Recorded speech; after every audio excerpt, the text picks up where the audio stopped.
എടുക്കേണ്ടിയിരുന്നില്ലേ? ഒന്നാമത്തെ വിഷയം, രാഹുൽ പൊതുരംഗത്ത് നിൽക്കുന്ന ആളാണ്. അപ്പൊ പൊതുരംഗത്ത് നിൽക്കുന്ന ആള് തീർച്ചയായിട്ടും മാനിക്കേണ്ടുന്ന ചില പൊതു കോഡുകളുണ്ട്. അത് നിയമമല്ല, ഞാൻ ഈ നിയമത്തിലേക്ക് വരാം. പൊതു കോഡ് എന്താണ്? സത്യസന്ധനായിരിക്കണം, സ്വഭാവശുദ്ധിയുള്ള ആളായിരിക്കണം, അഴിമതിക്കാരനാകരുത്, സ്ത്രീകളെ ഉപദ്രവിക്കുന്ന ആളാകരുത്, കുട്ടികളെ ഉപദ്രവിക്കുന്ന ആളാകരുത്, പണം കക്കുന്ന ആളാകരുത്. ഇങ്ങനെയുള്ള ചില എഴുതപ്പെടാത്ത സോഷ്യൽ കോണ്ടാക്റ്റുകൾ, ബിഹേവിയറൽ കോണ്ടാക്ട് ഉള്ളവരെയാണ് നമ്മൾ നല്ല നേതാക്കളെ വെക്കുന്നത്. ഇത് പാലിച്ചുകൊണ്ട് പോകാൻ രാഹുൽ മാങ്കൂട്ടത്തിന് ആ ഒരു ആദർശാത്മക ജീവിതം നയിക്കുന്നവരാണ് പൊതു ജീവിതം നയിക്കേണ്ടത്. ഇതാണ് എൻ്റെ സിദ്ധാന്തം. അതിൽ രാഹുൽ മാങ്കൂട്ടത്തിൽ പരാജയപ്പെട്ടു. ഒന്നാമത്തെ വിഷയം. രണ്ടാമത്തെ വിഷയം, നിയമത്തിലേക്ക് വരുമ്പോൾ ഈ സ്ത്രീ വിവാഹം കഴിച്ചതിന് ശേഷം വേറൊരാളെ വിവാഹം കഴിച്ചു. ഈ പറയുന്ന അതിജീവിതയായിട്ട് നിൽക്കുന്ന ആളെ പേരൊന്നും നമ്മൾ പറയുന്നില്ല. വിവാഹം കഴിച്ചതിന് ശേഷം അത് മറച്ചു വെച്ചുകൊണ്ട് രാഹുൽ മാങ്കൂട്ടത്തുമായി ബന്ധം സ്ഥാപിക്കുന്നു. എന്തായിരുന്നു ലക്ഷ്യം?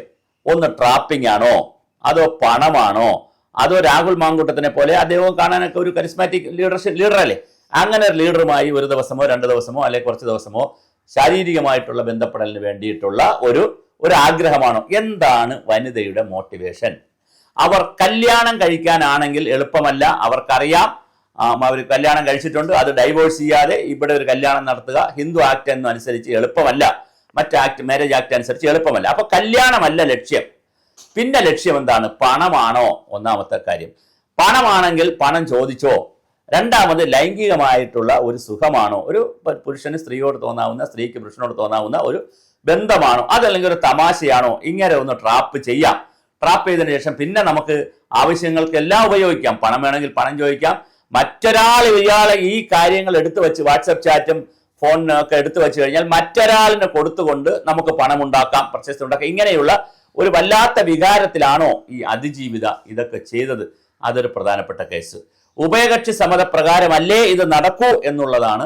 ഇപ്പോൾ റേപ്പ് അല്ലാത്ത ലൈംഗിക ബന്ധപ്പെടലെല്ലാം ഉഭയകക്ഷി സമ്മതപ്രകാരമല്ലേ നടക്കൂ, അങ്ങനെ നടക്കൂ. അപ്പൊ അങ്ങനെ നടത്തിയിട്ടുണ്ടെങ്കിൽ 2 ഭാഗത്തും ഒരു സുഖം കിട്ടുന്നുണ്ട്, 2 പേരും എൻജോയ് ചെയ്തിട്ടുണ്ട്. അതുകൊണ്ട് ഇത് റേപ്പായി കണക്കാക്കാൻ പറ്റില്ല എന്നാണ് സുപ്രീം കോടതിയുടെ ഹൈക്കോടതികളുടെയൊക്കെ 2025 വരെയുള്ള വിധി. 1-2 വിധിയല്ല.